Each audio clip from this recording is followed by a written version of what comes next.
भोला शंकर, भोला शंकर, तोर महिमा गावत हन रे।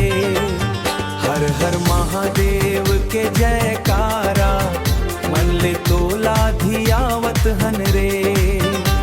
कैलाश पर्वत मंडेरा तो जटा में बहे गंगाधार, माथे चंदा गले नागराजे, त्रिशूल धरे जग के आधार। भोला शंकर, भोला शंकर, तोर महिमा गावत हन रे।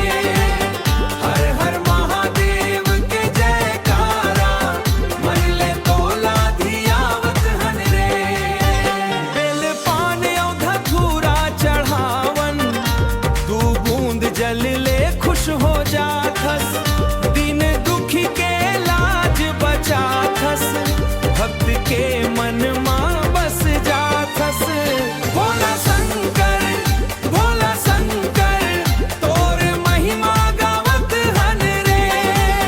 हर हर महादेव के जयकारा, मन ले तोला धियावत हन रे।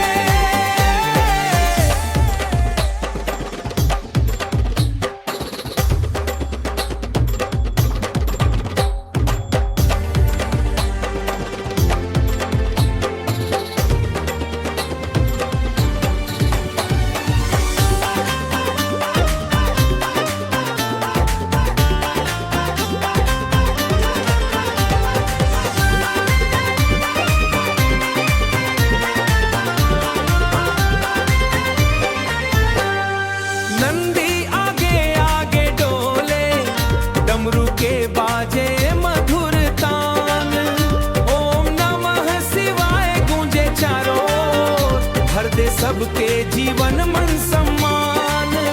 महाकाल मोर संकट हराओ, राखो अपन चरण में ठान।